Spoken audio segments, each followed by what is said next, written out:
الحمدللہ رب العالمین والصلاة والسلام علی رسولہ الکریم فاعوذ باللہ من الشیطان الرجیم بسم اللہ الرحمن الرحیم.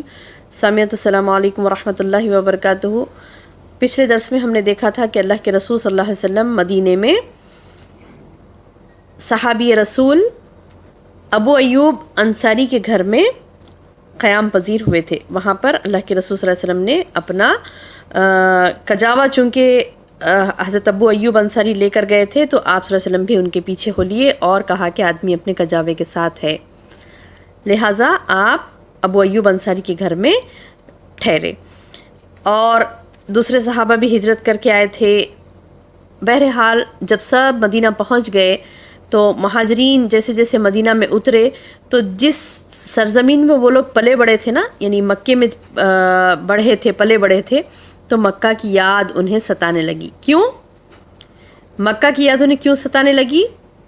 کیونکہ وہاں کی آب و ہوا بہت ہی اچھی تھی. مدینے میں کیا تھا کہ مدینہ وبا خیز سرزمین تھی، یعنی وہاں پر اکثر وائرل ہوتا، جیسے بخار، مختلف امراض ہوتے تھے. تو چنانچہ یہاں پر آنے کے بعد صحابہ کو، یعنی تقریباً صحابہ کو کیا ہوا کہ بخار اور مختلف امراض نے پکڑ لیا. آخر نبی صلی اللہ علیہ وسلم نے اپنے پروردگار سے دعا کی کہ اے اللہ، اللہم حبب الینا المدینہ. کیا بتایا، کیا دعا کی کہ اللہ ہمارے نزدیک مدینے کو اسی طرح محبوب کر دے جیسے کہ مکہ محبوب تھا یا اس سے بھی زیادہ، اور مدینے کی فضا صحت بخش بنا دے یا رب، اور اس کے صاع یعنی غلے کے پیمانوں میں برکت دے، اور اس کا بخار منتقل کر کے جحفہ پہنچا دے. پھر اللہ کے رسول صلی اللہ علیہ وسلم نے دعا کی، اللہ تعالیٰ نے قبول کر لیا اس کو، اور مسلمان امراض سے راحت پا گئے، یعنی ان کو کوئی مرض پھر لاحق نہیں ہوا اور انہیں مدینہ محبوب ہو گیا. بہرحال بہنوں، جب یہ مدینے میں سیٹ ہو گئے تو اس کے بعد اللہ کے رسول صلی اللہ علیہ وسلم نے کچھ اہم اعمال کیے، جس کو ہم دیکھتے ہیں کہ مدینہ منورہ میں کیا ایسے اعمال تھے جو اللہ کے رسول صلی اللہ علیہ وسلم نے اوائل انجام دیے. ان عوامل کو، یعنی ان اعمال کو، وہ کام جو پہلے اللہ کے رسول صلی اللہ علیہ وسلم نے کیا، وہ کیا ہے ہم دیکھتے ہیں. جس میں سے پہلا کام دعوت اللہ تو اہم امر تھا. جیسے نبی صلی اللہ علیہ وسلم مدینے میں قیام پذیر ہو چکے تو دعوت اللہ کیا تھا، وہاں پر ایک اہم کام تھا، لیکن ساتھ ساتھ دینی اور دنیاوی امور کو بھی اللہ کے رسول صلی اللہ علیہ وسلم نے منظم کرنا شروع کر دیا. اس سلسلے میں آپ کا پہلا قدم یہ تھا کہ آپ نے مسجد نبوی کی تعمیر فرمائی. اور وہ تعمیر کہاں کی؟ جہاں پر وہ اونٹنی بیٹھی تھی. جیسے پچھلے درس میں نے آپ کو بتایا تھا نا کہ اونٹنی بیٹھ گئی تھی اور وہاں سے نہیں ہٹ رہی تھی. پھر وہ اللہ کے رسول صلی اللہ علیہ وسلم نے تھوڑی دیر توقف کیا، لیکن اس کے بعد وہ اور آگے بڑھایا اونٹنی کو، تو تھوڑا سا آگے بڑھی وہ، لیکن پھر پلٹ کر وہیں آ کر بیٹھ گئی. تو وہ نشاندہی کی گئی تھی اللہ تعالیٰ کی جانب سے. تو رسول اللہ صلی اللہ علیہ وسلم نے کیا کیا کہ پہلا کام اس جگہ پر تعمیر شروع کی. اور وہ زمین کس کی تھی؟ 2 یتیم بچوں کی زمین تھی وہ، اور تقریباً 100 ہاتھ لمبی تھی اور 100 ہاتھ چوڑی تھی. تو وہ زمین اللہ کے رسول صلی اللہ علیہ وسلم نے خریدی، ان یتیم بچوں سے وہ زمین کو خریدا. اور مشرکین کی چند خبریں بھی اس میں تھی، کچھ ویرانہ بھی تھا، کھجور اور غرخت کے کچھ درخت بھی تھے. تو آپ نے خبریں اکھڑوا دی، ویرانہ ختم کر دیا، اور درخت اور کھجوریں کٹوا دی اور انہیں قبلے کی جانب لگوا دیا. اور بنیاد تقریباً 3 ہاتھ بنیاد کھدوائی، دیواریں مٹی اور کچی اینٹوں سے اٹھوائیں، دروازے کے دونوں بازو پتھر کے لگائے گئے، چھت کھجوروں کی شاخوں سے اور کھجور کے تنوں سے، اور فرش پر ریت اور کنکریاں بچھائی گئیں. مسجد میں 3 دروازے رکھے گئے، قبلہ یعنی شمال میں بیت المقدس کی طرف تھا.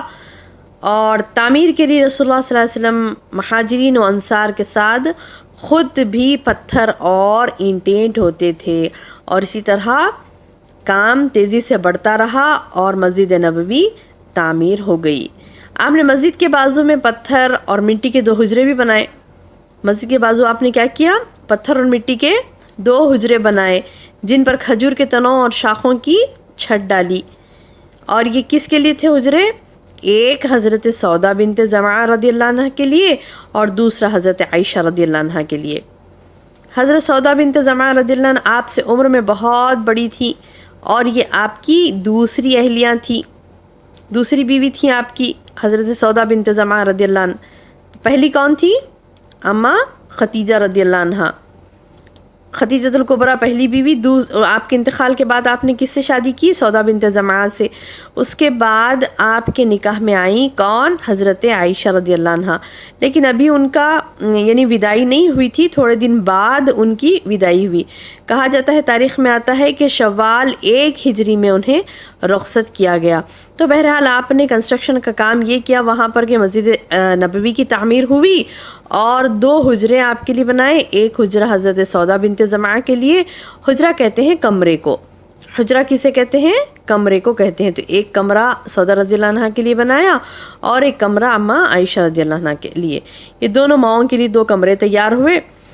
یہ کون ہیں؟ امت کی مائیں ہیں. اللہ کے رسول صلی اللہ علیہ وسلم کی بیویاں امت کی مائیں. تو یہ 2 حجرے تیار ہوئے، 2 کمرے تیار ہوئے. اس کے بعد اللہ کے رسول صلی اللہ علیہ وسلم نے جو اقدام کیا وہ تھا اذان کا. بہت ہی اہم معاملہ، بہت ہی اہم عمل تھا اذان کا. وہ کیسا کہ مسلمان 5 وقت کی نمازیں باجماعت ادا کرنے کے لیے حاضر تو ہو رہے تھے، لیکن اس کے لیے وہ وقت کا صرف اندازہ لگا دیتے تھے اور لوگ جمع ہو جاتے تھے.